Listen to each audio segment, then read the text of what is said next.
Muito boa noite, né, a todos.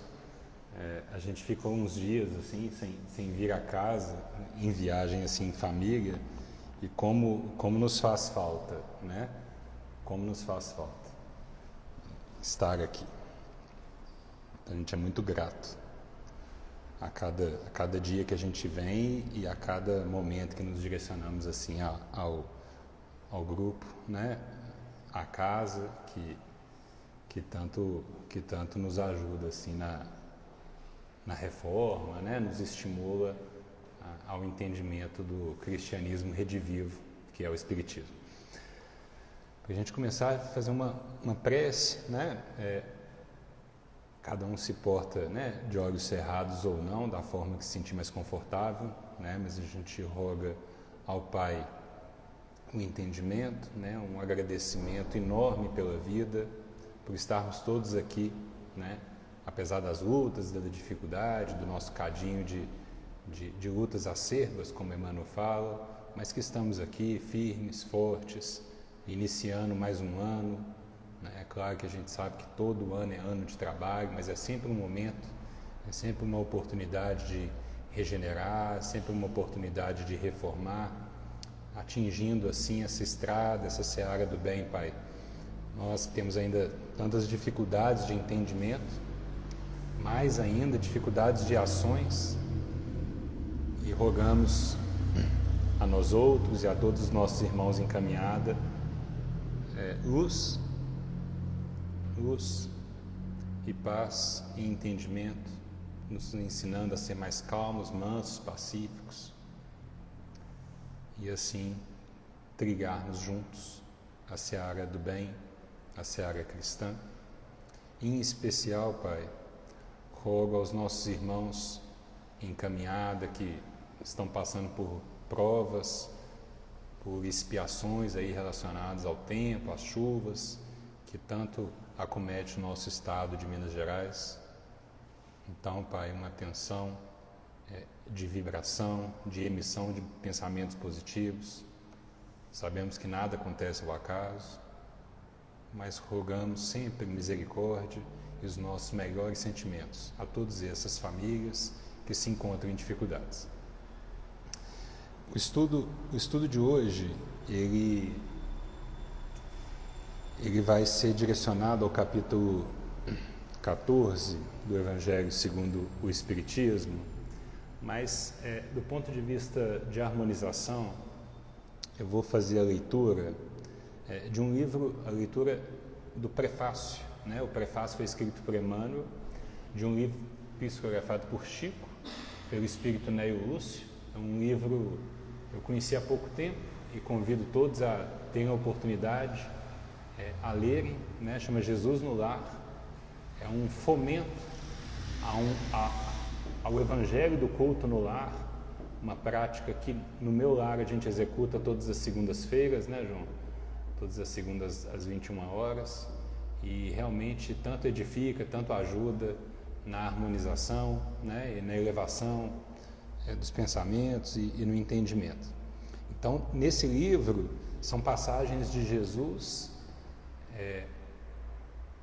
dentro do lar, principalmente de Simão Pedro, fazendo ali no capítulo 1 e no capítulo 2 a descrição do primeiro culto do Evangelho no lar. E no prefácio, Emmanuel, que supervisiona a obra de Chico, nos diz assim como um alerta: para a generalidade dos estudiosos, o Cristo permanece tão somente situado na história, modificando o curso dos acontecimentos políticos do mundo. Para a maioria dos teólogos, é simples objeto de estudo, nas letras sagradas, imprimindo novo rumo às interpretações da fé. Para os filósofos, é o centro de polêmicas infindáveis. E, para a multidão dos crentes inertes, é o benfeitor providencial das crises inquietantes da vida comum. Todavia, quando o homem percebe a grandeza da Boa Nova, compreende que o Mestre não é apenas o reformador da civilização, o legislador da crença, o condutor do raciocínio, ou o doador das facilidades terrestres, mas também e acima de tudo o renovador da vida de cada um de nós. Atingindo esse ápice do entendimento, a criatura ama o templo que lhe orienta o modo de ser.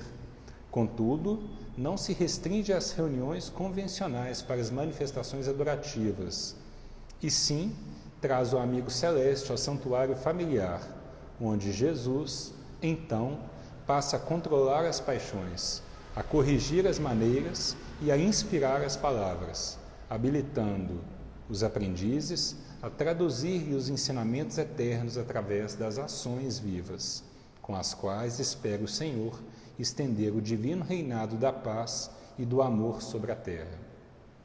Depois, no prefácio, Emmanuel entra um pouquinho na história de Ney Lúcio, não vem ao caso, eu vou terminar por aqui, mas isso é um convite, né? Algo que o Espiritismo se propõe a ser, aliás, ao que o Espiritismo é como essência, o cristianismo redivivo, né? A vivência verdadeira do cristianismo primitivo, das ações cristãs, do que a gente chama do cristianismo primitivo, que são os ensinamentos do amor puro de Jesus, né? E aí a proposta de hoje é de tentar trazer alguns conceitos para nos ajudar, né?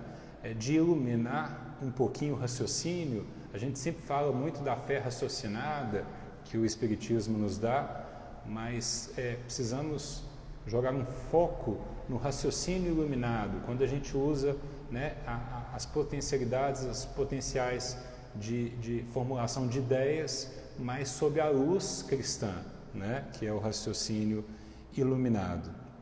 E aí a gente vai expandir o entendimento do honrar, ou tentar expandir o entendimento do honrar pai e mãe, a um nível maior, assim, a um nível de família, desses laços espirituais que unem, né, a família, esses laços eternos do amor que a doutrina nos traz. E para iniciar, na revista O Reformador, em 1963, Emmanuel nos salienta esse ciclo reencarnatório, que ora somos filhos, ora somos pais, avós, filhos, pais, avós, né? Crescer, renascer, progredir sempre, essa é a lei. Então, quando a gente fala honrar pai e mãe, é óbvio, é fundamental, é importantíssimo, mas quando a gente fala isso, a gente fala também no trato amoroso, no trato respeitoso ao filho, ao avô, porque ora estamos num personagem, na mesma encarnação, a gente passa por vários personagens, e se a gente for considerar que somos espíritos eternos, em diversas, né, ciclos encarnatórios, diversos ciclos encarnatórios, então a gente vai ser sempre essa figura que vai rodar. Então, eu me propus assim inicialmente a tratar esse todo da família, né? E aí Emmanuel fala nesse Reformador de 63, a criança de agora erigir-se-nos-á em biografia e retrato depois, né? A criança de hoje vai ser o retrato de amanhã. Não nos cansemos, pois, de repetir que todos os bens e todos os males que depositarmos no espírito da criança ser-nos-ão devolvidos um dia. É interessante que o capítulo 14, honrar pai e mãe, no Evangelho segundo o Espiritismo, ele está na numeração depois do 13 antes do 15, como fazer a caridade, no 13, né? E no 15, fora da caridade não há salvação. É interessante, e aí tem um honrar pai e mãe ali no meio de uma tratativa acerca da caridade, isso não é à toa, né? Não se pode amar ao próximo sem amar, né, pai e mãe. E aí Kardec, ali já no início desse capítulo, ele trata esse honrar, né, como uma associação do que ele considera como piedade filial, que é a junção do amor, né, esse amor que excede todo o entendimento, como Paulo nos traz, com a caridade. E por isso que esse capítulo está ali, né, o exercício da caridade conforme entendia Jesus, né, na benevolência aos pais, à indulgência, ao perdão, né, E aí, quando eu falo pais, a gente está dizendo de todos esses atores, todos esses personagens acerca da família, né? E aí eu quis dividir um pouquinho assim a questão do estudo hoje em cima de dois prismas, um de uma formação da família do ponto de vista espírita e o segundo, eu acho que mais relevante, a ressignificação desses valores da família. Então, assim, no mecanismo de formação, a gente sabe muito bem, a pergunta 203 do Livro dos Espíritos já fala sobre isso, que o corpo vem do corpo, mas o espírito não vem do espírito, né? A alma é indivisível, o espírito é indivisível, somos espíritos eternos, criados por Deus, né?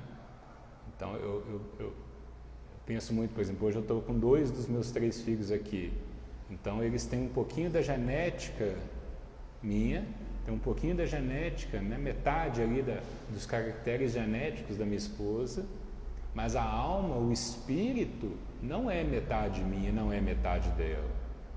São espíritos tão antigos quanto eu mesmo, né?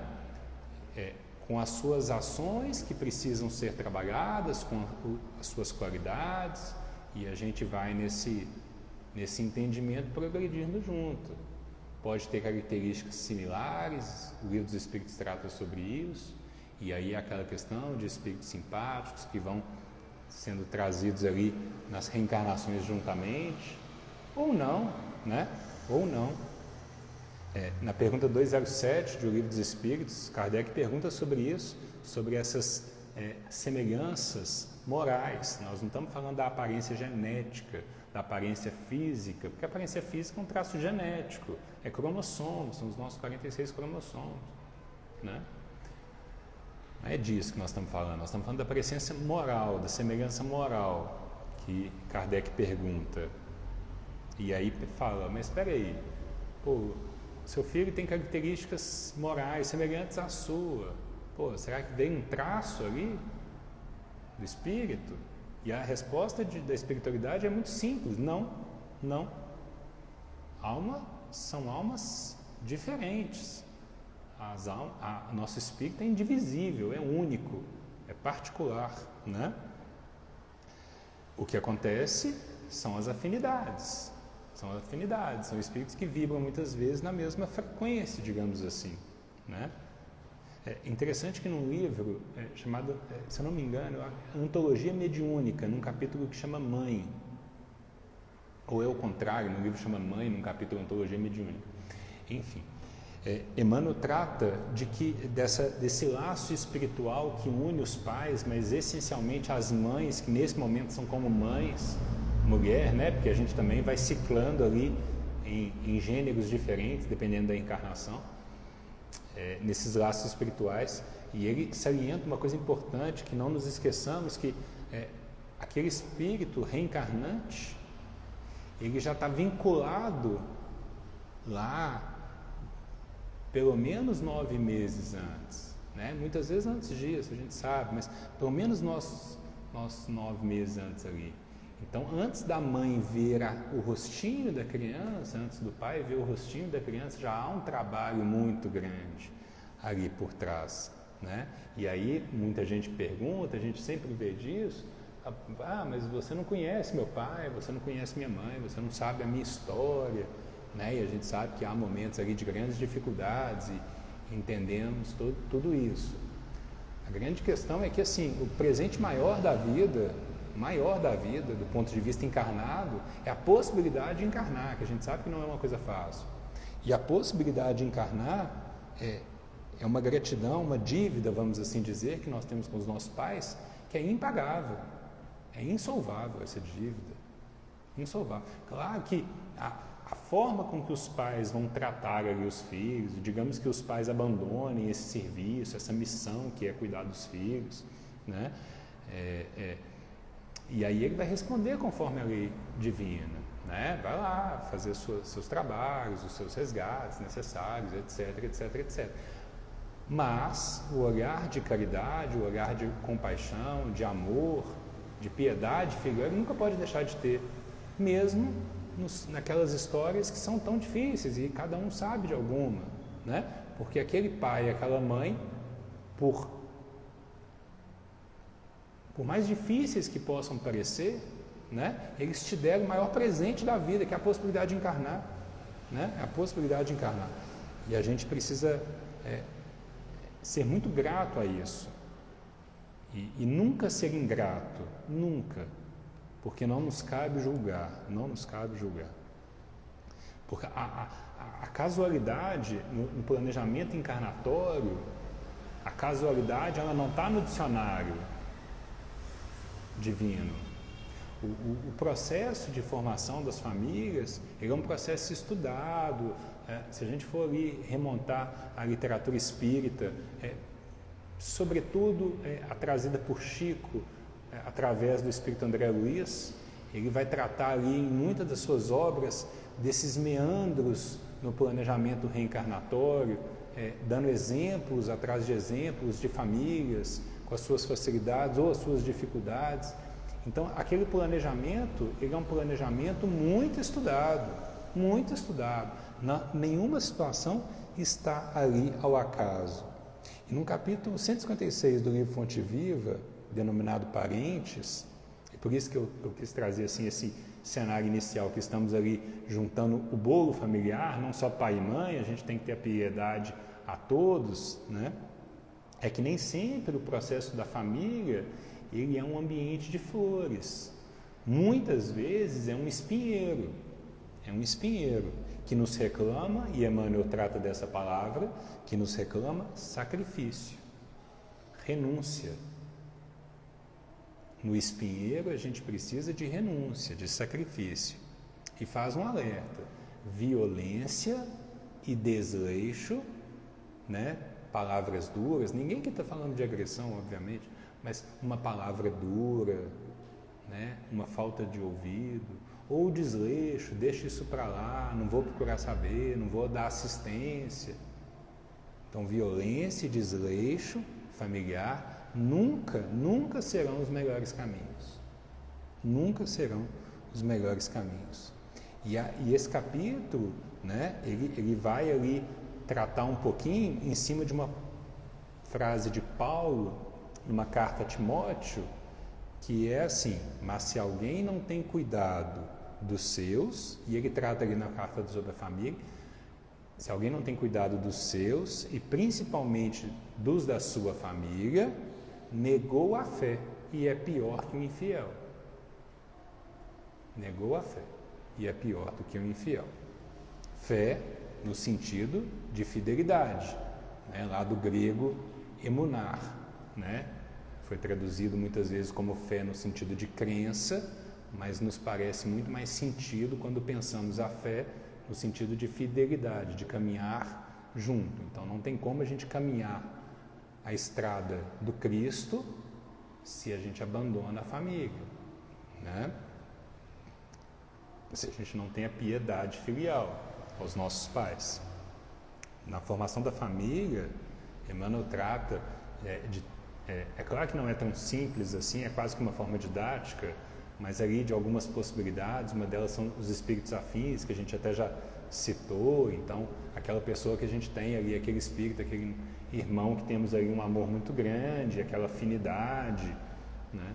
Ou espíritos que não são tão afins assim e que vêm ali naquele mecanismo de burilamento para o reajuste, ou de algumas enxertias, espíritos que às vezes não têm muita conexão naquele núcleo familiar, mas que é ali implantado, e é tudo por um proveito. Como eu disse, o planejamento ele é muito estudado, o proveito é tanto para aquele espírito que está enxertado ali, para muitas vezes ele dar valor à sua família, o seu núcleo familiar, do ponto de vista espiritual, que às vezes ele em algum momento, né, negou-os, não deu assistência, não foi amoroso, está enxertado num outro núcleo familiar para dar valor, e também aquele núcleo que recebe como um fomento de estímulo de amor.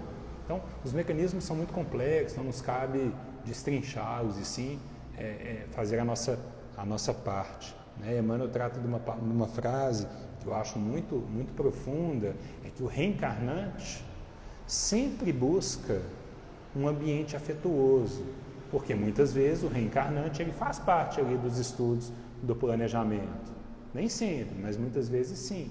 Então, ele sempre busca um ambiente afetuoso. Contudo, Emmanuel sempre tem um advérbio. Contudo, ele encontra sempre o ambiente necessário. Sempre o ambiente necessário. O necessário, às vezes, nem sempre é o afetuoso. O necessário. Necessário para quê? Para nascer, progredir? Sempre. Né? A ideia é essa. Aquele ambiente que pode trazer mais proveito. Por isso que toda facilidade, mas sobretudo toda dificuldade é oportunidade. Toda dor é oportunidade. Isso trata muito na pergunta 766 do Livro dos Espíritos, sobre a lei de sociedade, aí a gente abre um pouco mais o leque, né? Nessa lei de sociedade, que é importante, Deus criou a sociedade exatamente para isso, porque na lei de cooperação a gente tem a possibilidade de desenvolver, e tem um capítulo no Pensamento e Vida, capítulo 3, que nos dá algumas respostas sobre isso, e acho que é interessante, sobre essa lei de cooperação, e sobretudo o que se dá na família. E Emmanuel traz assim: da glória divina, ou seja, planos altíssimos da glória divina, às balizas subatômicas, as pequenas coisas, o universo pode ser definido como sendo uma cadeia de vidas que se entrosam para a grande vida. Cooperação significa obediência construtiva. A cooperação é necessária, é lei de sociedade. Quem ajuda é ajudado, encontrando em silêncio a mais segura fórmula de ajuste aos processos de evolução. A gente não vai progredir sozinho, a gente progride com o outro. A progressão, ela é individual, mas ela não é individualista. Eu sou responsável pela minha progressão. O João é responsável pela progressão dele. Mas, juntos, temos a possibilidade de progredir, porque vivemos em lei de cooperação, vivemos em sociedade. No meu caso aqui, como pai e filho nesta encarnação. Em outras, vai saber lá como foi. Né? Não importa. Né? Por isso tem o dom, a dádiva da lei, né? do esquecimento. E aí no foco, que eu acho que é mais salutar, que é da valorização da família, claro, sobretudo a valorização dos pais, né? Nesta encarnação e em outras, né? Porque nessa a gente, nem todo mundo, não sei se todo mundo é pai ou mãe, mas todo mundo é filho, né? Pois encarnamos, então somos todos filhos. Podemos ser ou não pai ou mãe nesta encarnação, mas em outras certamente fomos, né? Então é isso, é tudo muito cíclico. E aí em Atos dos Apóstolos, que é um livro de Lucas, Lucas faz assim: e eles disseram, crê no Senhor Jesus Cristo, crê no Senhor Jesus Cristo e serás salvo.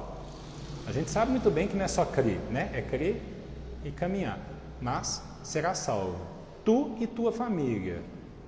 E é muito interessante isso, porque se o desenvolvimento ele é individual, não é individualista, mas ele é individual, como é importante ter um ou mais personagens daquele ciclo que estão tentando edificar, né?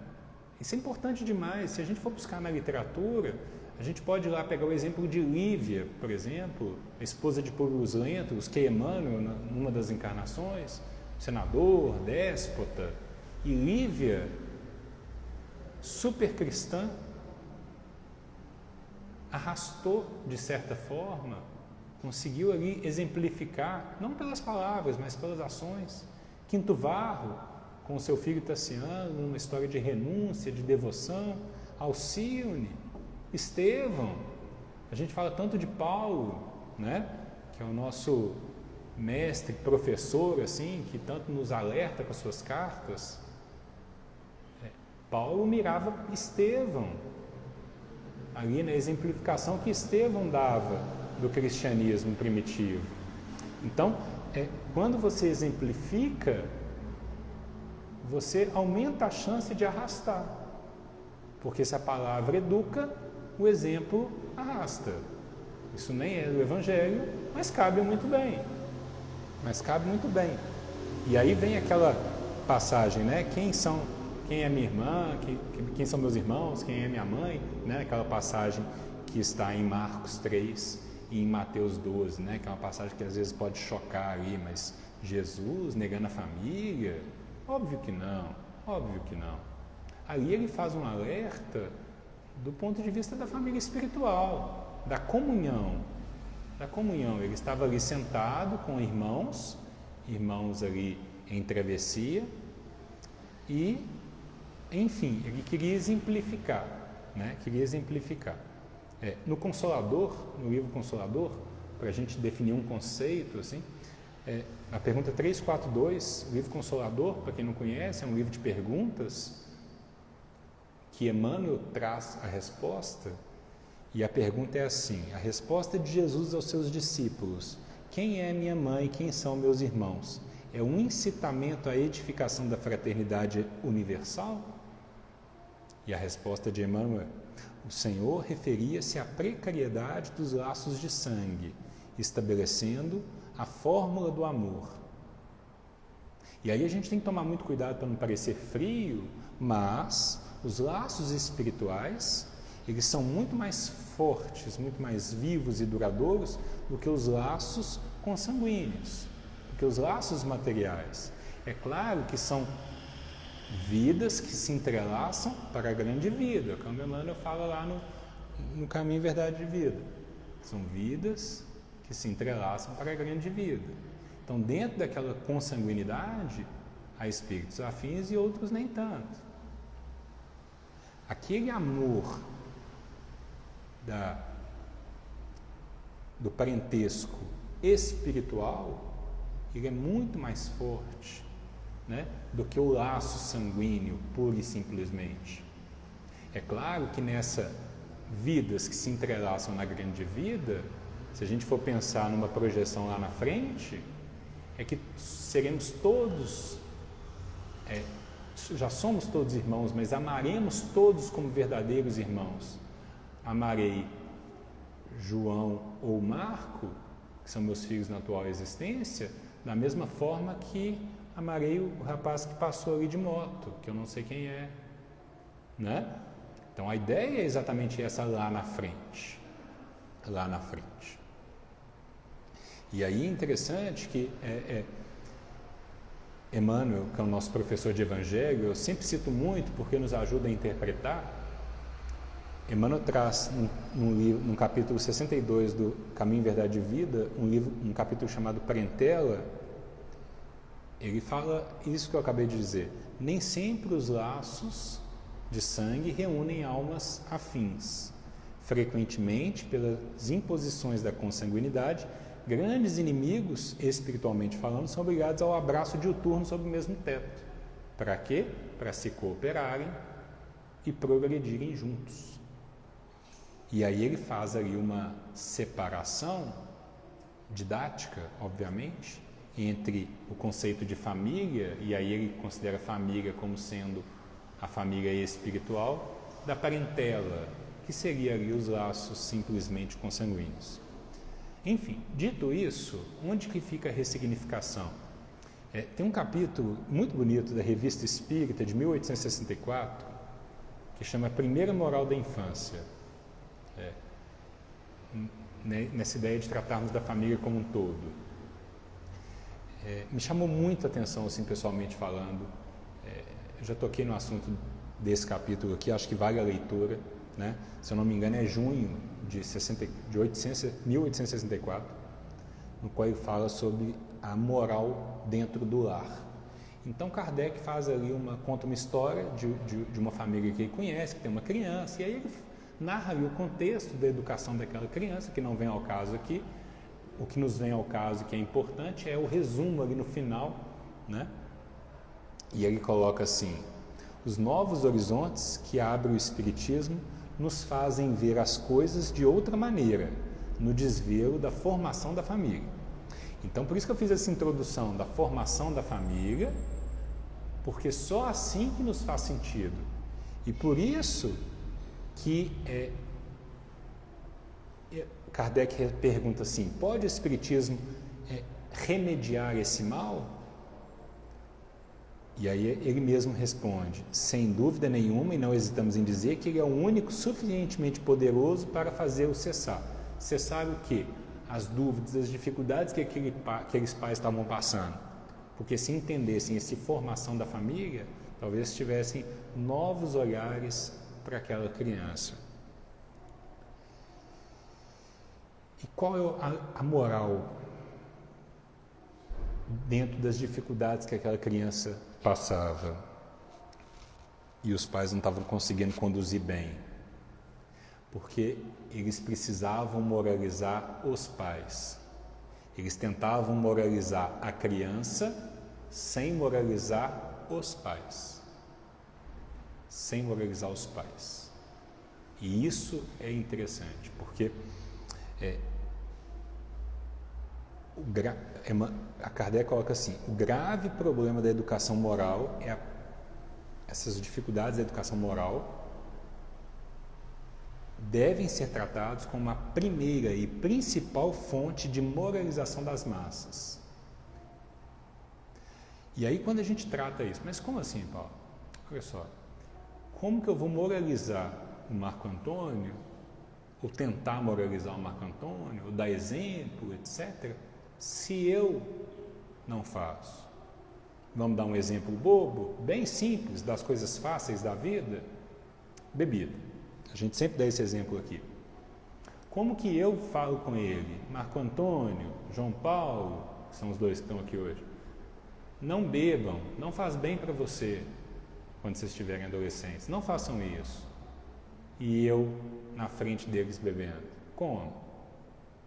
Esses dias Marco Antônio contou uma história muito interessante.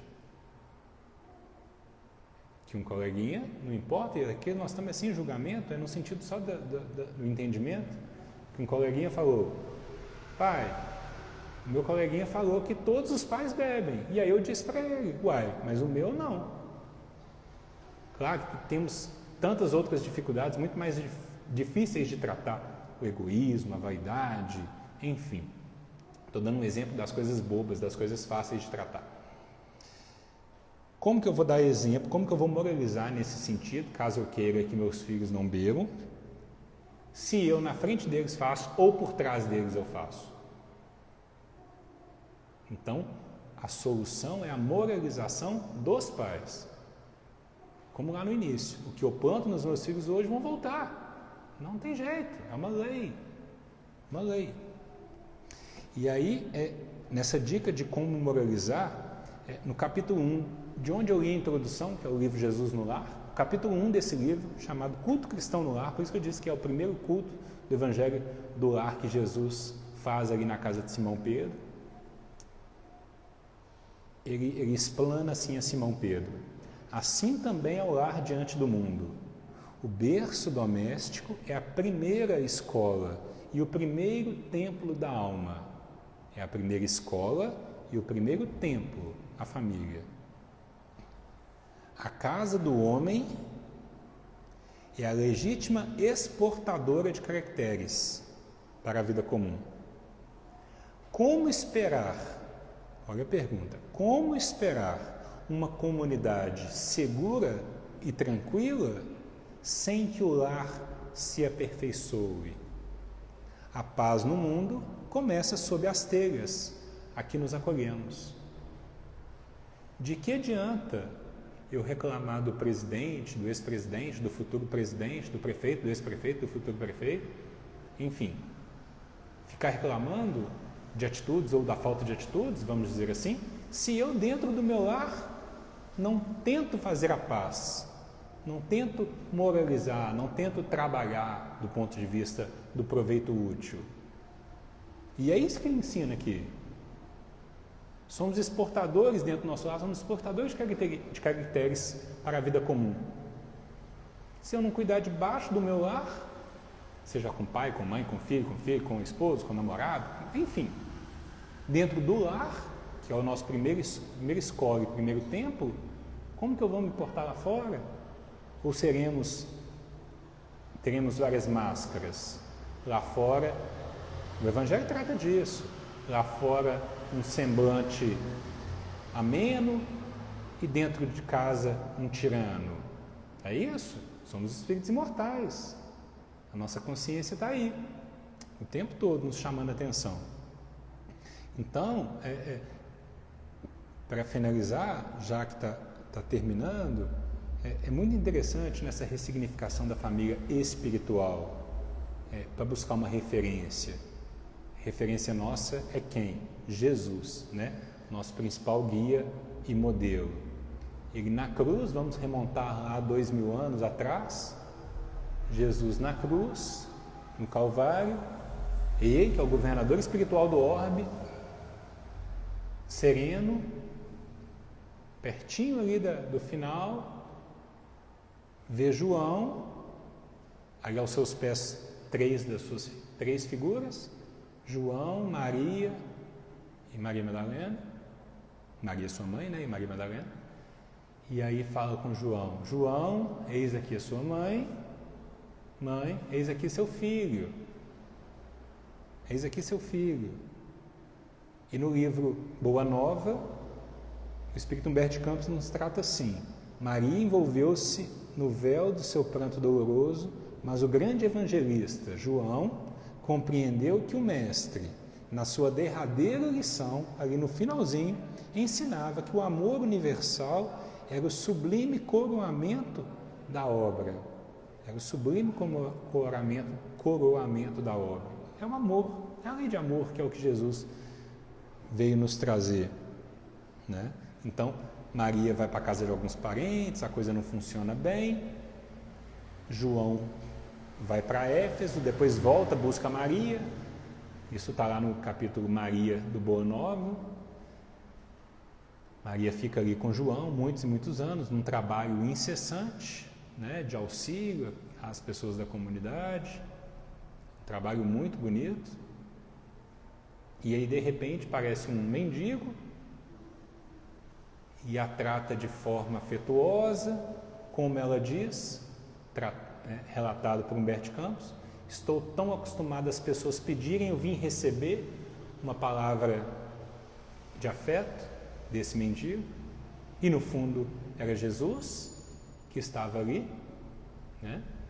A Maria a convidando para ir à verdadeira pátria espiritual, um pouco depois dali ao desenlace de Maria, e Maria vai ali trabalhar, né? Convidada por Jesus a trabalhar no Vale dos Suicidas, como a coordenadora, digamos assim, da Legião dos Servos de Maria, tão bem tratado no livro Memórias de um Suicida. Porque, como diz mesmo Jesus, somente um coração materno é capaz de trabalhar ali. Então, assim, acho que nessa ressignificação, claro, com essa exemplificação de Maria, mas com todo esse contexto familiar, assim, acho que fica salutar a importância de valorizarmos, de ressignificarmos, de tratarmos ali a nossa família, seja qual mecanismo for, em qual contexto for, em qual facilidade ou dificuldade que se apresenta naquele momento, nessa encarnação, lembrando que isso aqui é uma breve existência, né? Mas que a gente coloque ali as nossas melhores possibilidades, as nossas melhores ações, os nossos melhores sentimentos, pois ali está depositado o que há de mais proveitoso para a gente naquele momento, seja de facilidade ou de não, né? E assim a gente agradece, né, os nossos irmãos que estão acompanhando pela internet. Só um minutinho, gente.